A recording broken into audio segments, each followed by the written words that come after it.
Okay. Okay, here we go. We have two speakers today, which is really wonderful.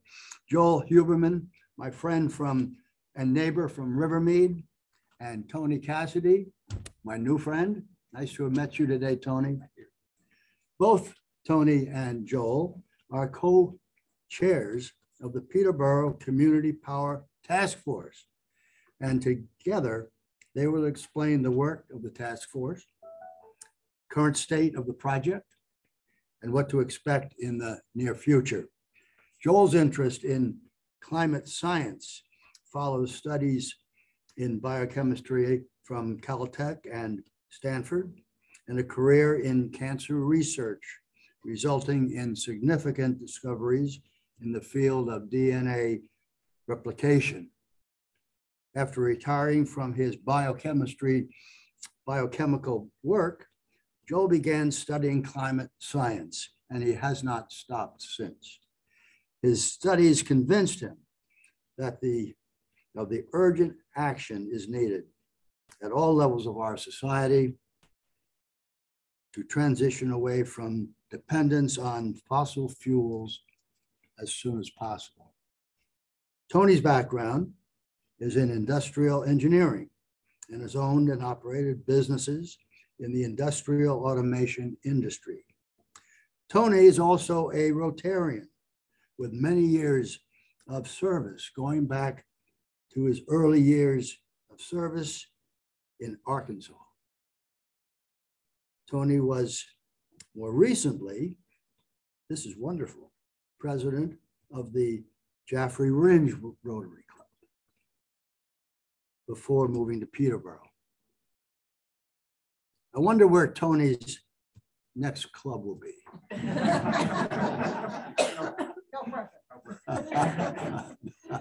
Welcome, Joel and Tony.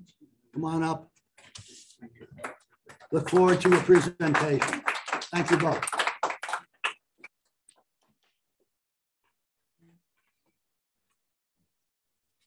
Thank you, Rick, for those very kind words. So, as Rick explained, Tony and I are the co-chairs of the Peterborough Community Power Task Force. The task force is an official committee of the town of Peterborough. Consequently, you can find out a lot about us by going to the Peterborough website. You can, if you're really interested, you can read every one of the agendas and every one of the minutes of every one of the meetings we've been holding since September. Currently, we're meeting once a week, Wednesday afternoons at 4 p.m. They're public meetings. You can come where the meetings are held in the Abbott boardroom of the new town library. And if you've never been to that new town library, coming to one of our meetings would be a good excuse to see that library. It's a beautiful building. Our job, what the town of Peterborough wants us to do, is to develop a plan to take advantage of relatively recent New Hampshire legislation. The legislation is primarily embodied in RSA 53E. I'm sure you're going to all go out and look that up right away.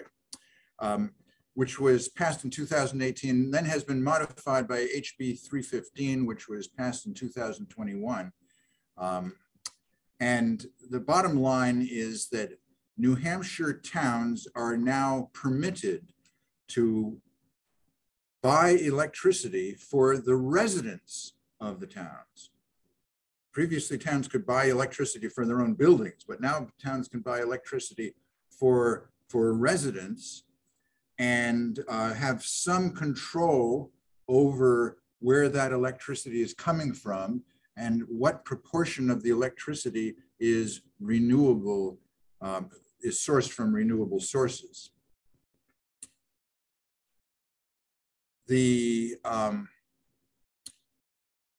goal is, well, One year ago, in May of 2021, the town of Peterborough passed a resolution, passed with 74% of the vote, which is an unusual majority, that resolving that the town of Peterborough would attempt to reach 100% of its total energy coming from renewable sources by the year 2050. But with a subtext, the subtext being the aspiration of getting 100% of the renewable energy for electricity. So all electricity would be from renewable sources by 2030. Well, that's now just 8 years away. This pathway, a Peterborough Community Power Plan, offers us a way to do that. And I think before I go any further into the details of this plan, I think the best way to explain it to you would be to ask Tony to give a brief presentation about that plan. After Tony's presentation, Tony and I together would be delighted to answer questions. Oh, before I go on though, I do want to mention one thing. The members of the Community Power Task Force, some of the names may be familiar to you, but I can tell you this is the best committee I have ever worked on. Every member of this committee is dedicated and contributes in his or her special way to what I consider to be the ongoing and currently very successful work of the committee. In addition to Tony and I, to Tony and me, other members are Dory Drachman, Elaine Holden, Ed Jungst. Bill Kennedy serves as the liaison from the select board to this committee, but he brings in very useful contributions very frequently. Michael Nadeau, Bruce Tucker, and Steve Walker. I want to thank all of them for making all of this possible. Okay, Tony, take it away. Okay, thanks, Joel. See if I can multitask and use two laptops at the same time on Zoom here. Hopefully I can pull it off. Looks like I'm on one and the other one's telling me that I'm being recorded. So let me get rid of that. And I will see if I can share the screen.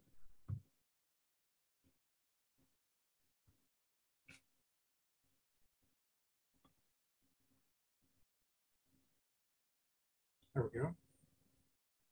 All right. Thank you for having us. It's good to be with you. I guess I've sort of been with you before, but I visited the Monadnock Rotary Club in Dublin a number of years ago in the church. I think it was a Tuesday morning.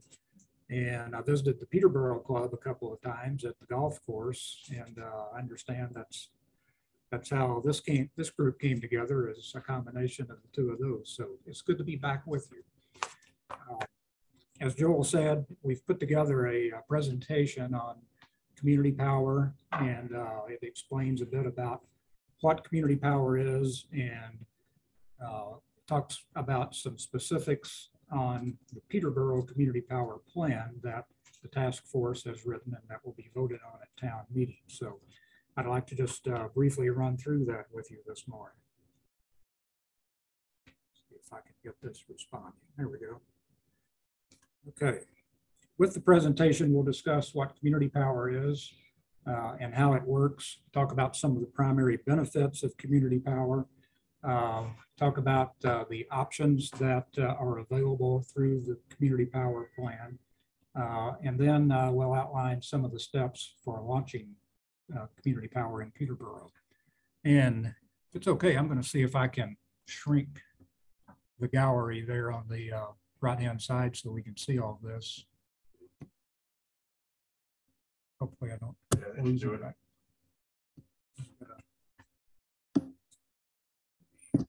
There. Okay. Okay. Basically, community power is a way for towns to help ratepayers save money on their electric bills, while at the same time getting more energy from renewable sources. As Joel mentioned, our state legislature passed a law, which is RSA 53E, that allows local governments to pool total energy needs of all their residents and small businesses and make bulk purchases of electricity at wholesale prices. It's a lot like how the town of Peterborough has aggregated the energy supply for all of its municipal buildings for the past several years. Since 2013, under that program, Peterborough has saved an average of 2 cents per kilowatt hour, and at the same time has increased on average the percent from renewable sources to 70%. That's 3.5 times what the Eversource default rate had in renewables during that same period of time. The Conval School District buys their electric supply in the same way. With community power, towns work in collaboration with experienced service providers, so town staff don't need to be experts in the energy field, and they won't be tied up administering the program or operating the program.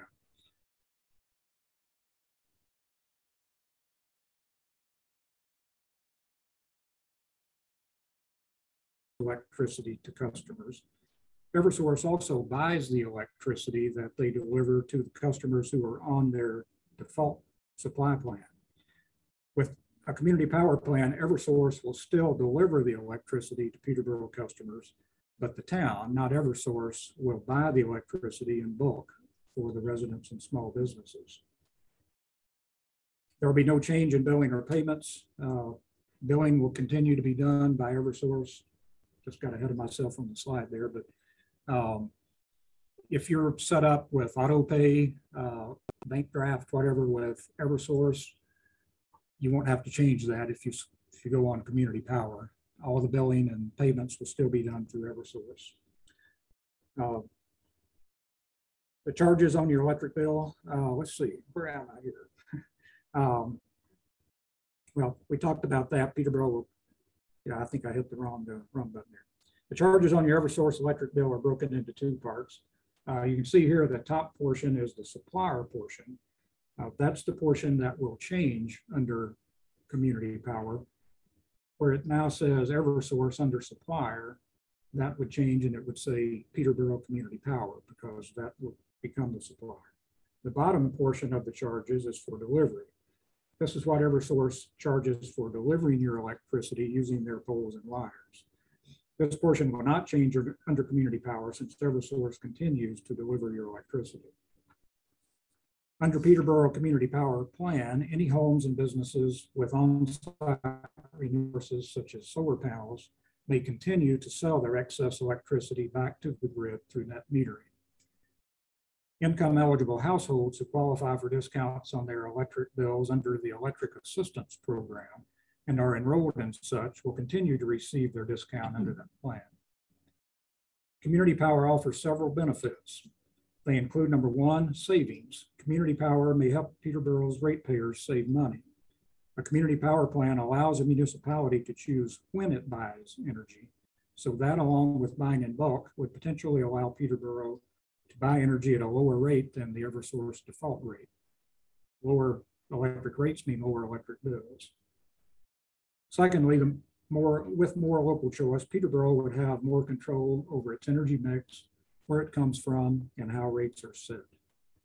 Third, community power supports Peterborough's energy goals, which Joel mentioned. Because a community power plan would give Peterborough control of its energy portfolio, Peterborough could choose to buy more energy from renewables like solar, wind, and hydro.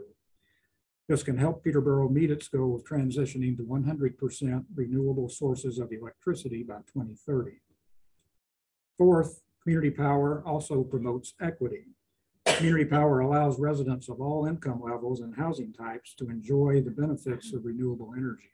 You don't have to have solar panels on your home. You just have to pay your electric bill. And fifth, a community power plan can establish a reserve fund to be used down the road to finance a variety of locally determined projects.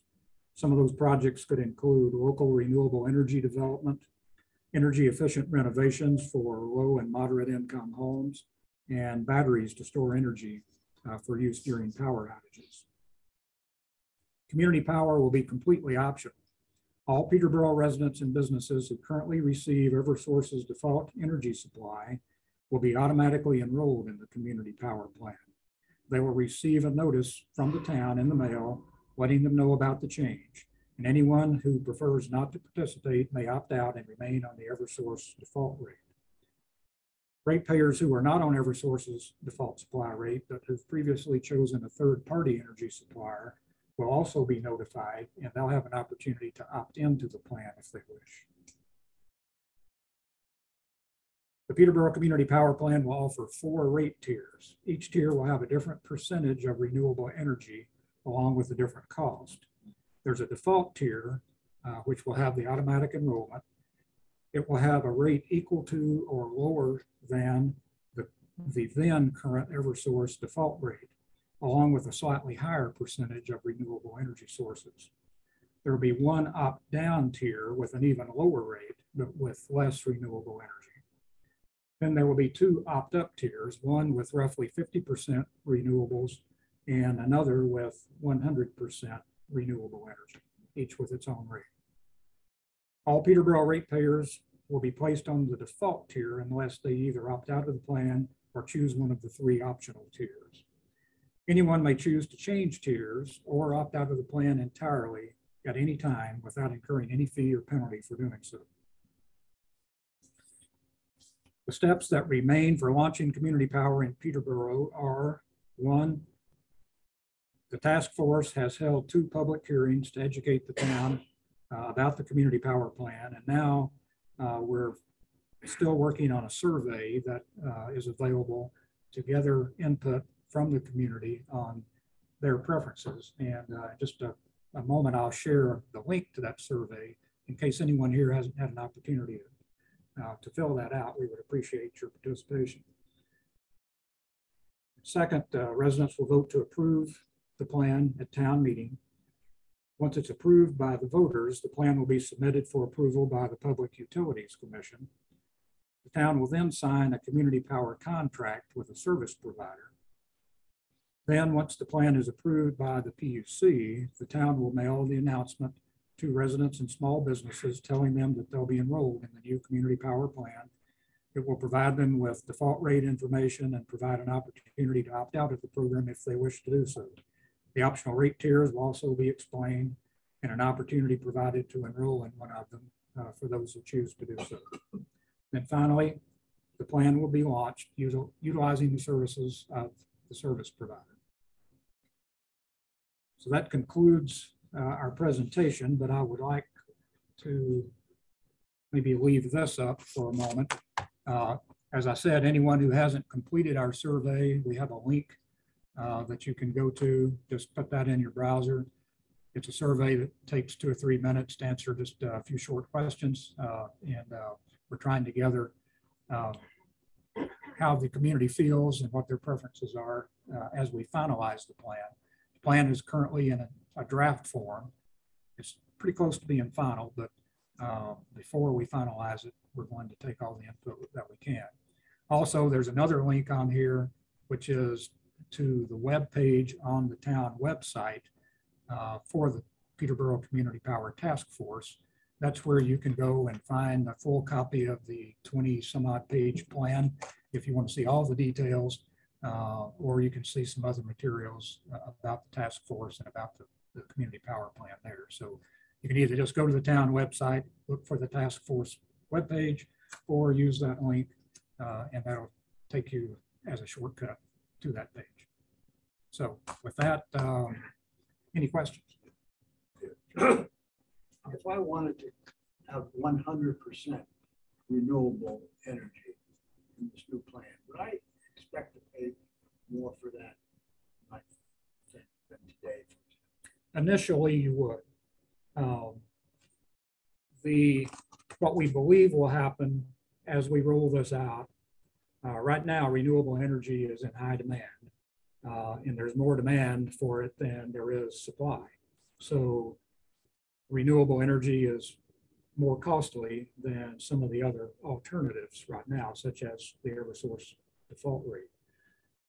As time goes on, though, and more renewable energy sources get built out and catch up with demand, then it only makes sense that the pricing will level out and renewable energy hopefully will even be less expensive at some point. Because you think about it, renewable energy, the sun, the wind, water, there is no fuel cost there. So once you've built out the infrastructure and paid for that, then to continue generating electricity it doesn't cost much, as opposed to buying coal or natural gas, whatever fuel. So the answer is yes, initially that would be more expensive than the default, but within time, hopefully not.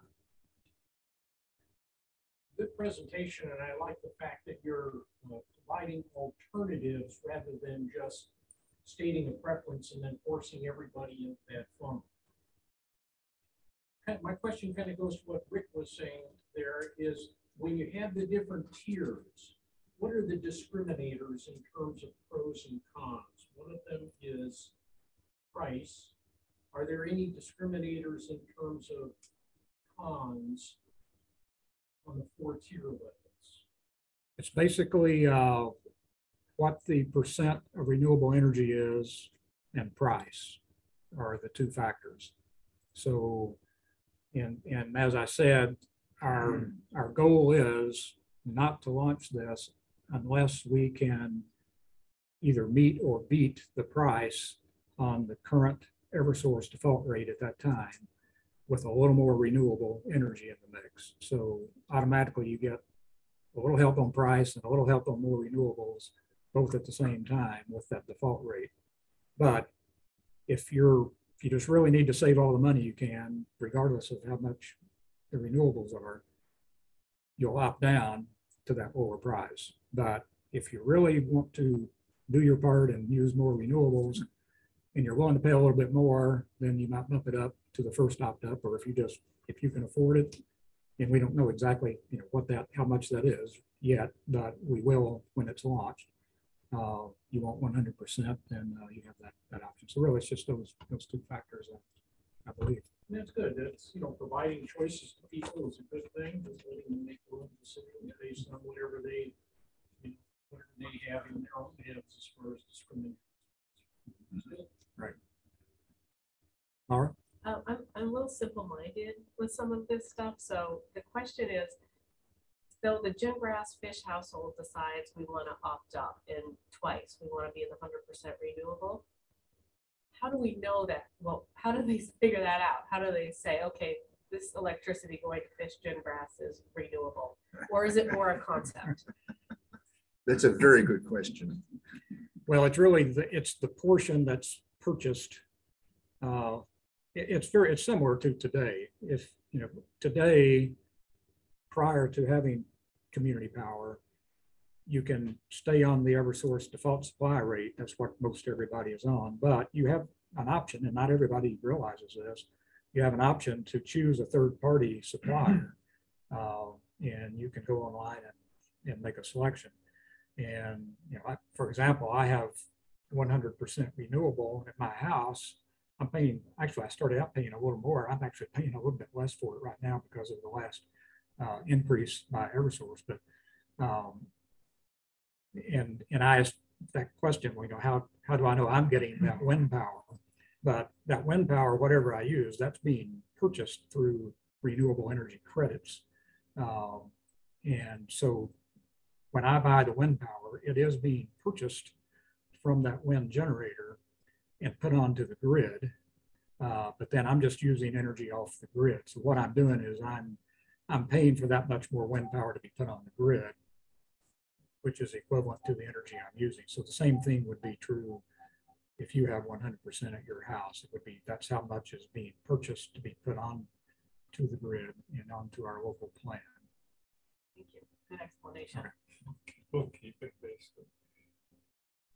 You mentioned something in there about net metering would be applicable, but the rates have changed over time. And And so with that, an individual customer could only see the net metering deal that was offered when they first signed on. And that would be maintained as opposed to being reset to the more modern, less generous net metering thing. So you preserve what you had if you had it.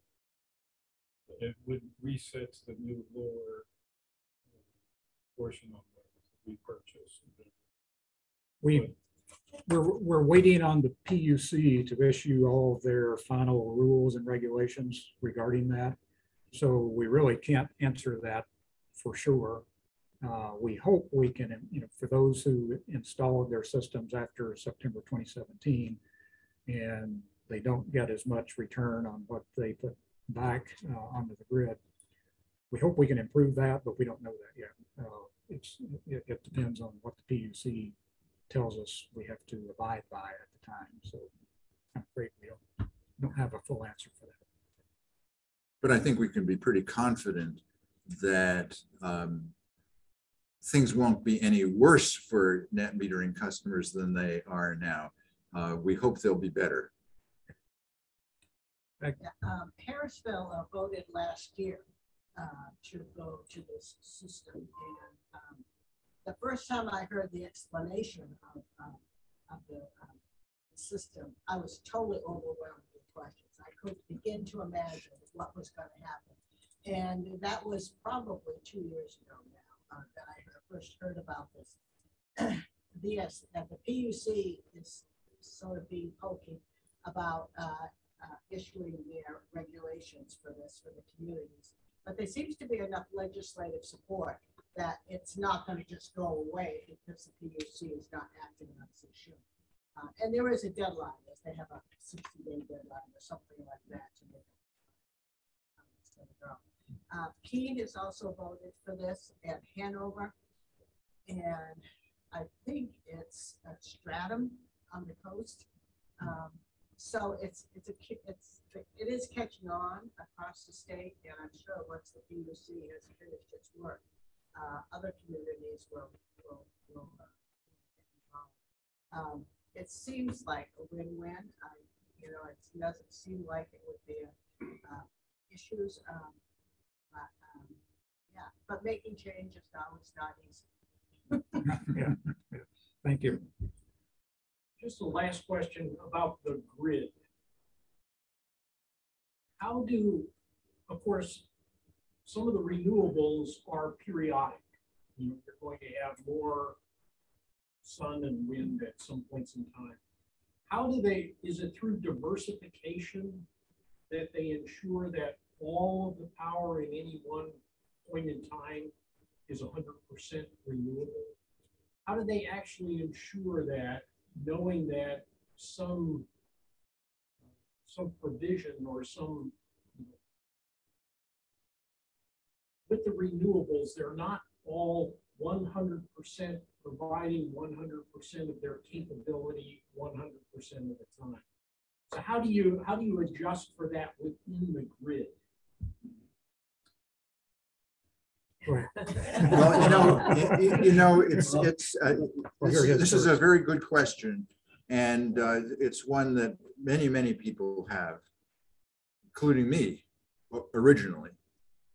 But then somebody who knows more about it than I do explained to me that the normal grid is extremely variable. There's high demand in the middle of the day and very low demand at nighttime. And the people who handle the grid, it's a group called ISO, Independent System Operators New England, ISONE. That group has to work things out with all the various energy providers so that the right amount of energy is on the grid every moment of every day. So ISONE and similar independent system operators throughout the world are experts at handling variability in demand and variability in supply.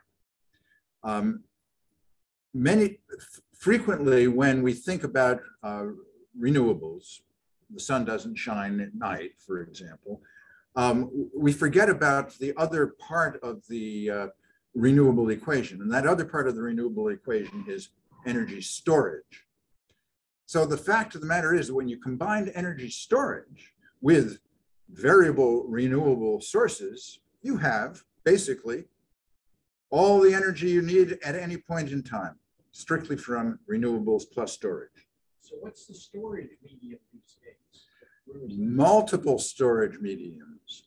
The one that most people think of instantly is batteries, and there's a lot of concern about how batteries can't store energy for a long time. Well, they can. Just think about the battery in your flashlight. It's storing energy for a long time, maybe years, until you turn on the flashlight, and there it is. So with enough batteries, you can store energy for essentially infinity. You just need an infinite number of batteries. And but batteries are only one component of storage. Actually, most storage throughout the world right now is accomplished by so-called pumped hydro storage. We don't have any official pumped hydro facilities in New Hampshire, but we have one very close by, just south of the border in Northfield, Massachusetts, operating off of the Connecticut River. Pumped hydro storage is very simple. You have two bodies of water. One is high, one is low. When you have excess energy available, you pump water from the lower source up to the upper source. When you need more energy, you let it come back down through turbines to generate electricity. The overall process is about 90% efficient. And obviously with water stored up high, you again have storage for potentially long time. It's another kind of battery. It's another kind of battery. In fact, the people who run the Northfield, Massachusetts plant refer to it as the battery. Yeah. That's interesting. It is. Is that better ultimately for the environment than batteries? Is that better for the environment than batteries? I would say yes, because there's no, once the facility is built, there's no waste material. It doesn't produce a stream of waste. James. One component of that is you get paid to take the electricity in when you're storing it, because it's got to be used by somebody. You get paid to take it rather than paying to take it. How does that come into play in the pricing that's going to go into your system? When are we going to get paid to store? I know what you're talking about. Yes. James is talking about the so-called prosumer model for generating more electricity and saving money at the same time. He learned about that prosumer model, as I did, just yesterday morning at a presentation given to Rivermead residents by Bob Hayden, who is the president of Standard Power, which is the company that does the aggregation for the municipal buildings of Peterborough and also for Conville. So you can explain that prosumer model. Could you explain what it is? Prosumer model. So let's assume that you're at home and you have purchased an electric vehicle or a battery for storage of electricity. The electric vehicle is, I'm talking about now as a battery for storage of electricity. You have your battery hooked up to the grid, and there is a time of use meter measuring the amount of electricity that goes into the battery and the amount of electricity that goes out of the battery back into the grid. So when at nighttime, when grid prices are low, you charge your battery. You're paying the low nighttime rate for the electricity. In the daytime, when prices are high, you sell that electricity back to the grid. You make money. The grid is stabilized. Eversource doesn't have to build new transmission wires. So there's a great deal of savings there. Everybody benefits. Is that clear? I'm happy to stay as long as you have questions, but I see we're past 8:30. I don't know if you have a, Excuse me, I'm sorry. I know my Rotary experience. I know when you get the hook, so I will give you an opportunity. to- Anybody online have questions? Yeah, can you put that in written? So you can see all the people on. Oh, can we put it into Oh, gallery yeah, view? let me just get rid of the screen. Yeah.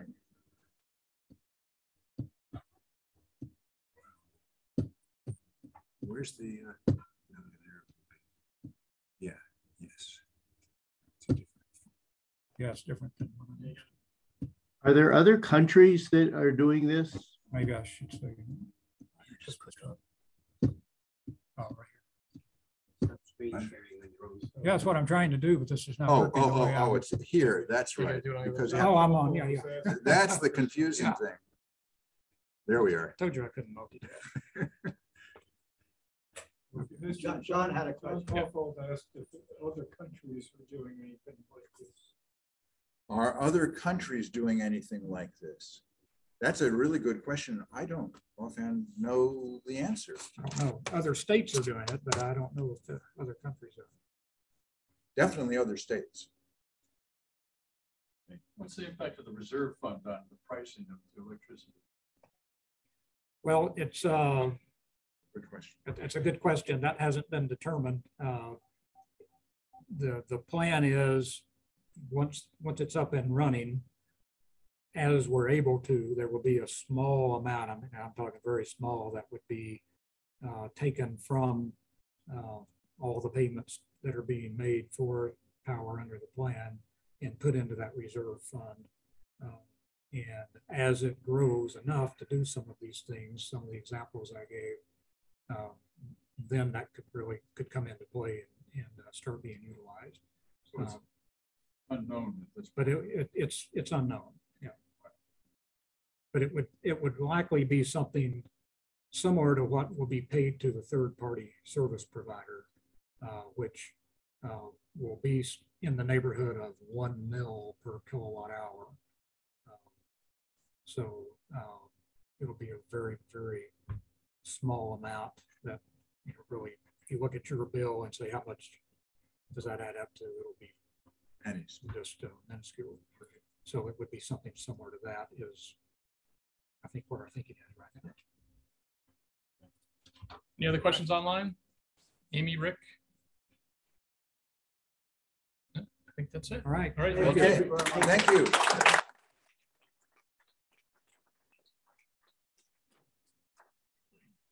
Really did a great job explaining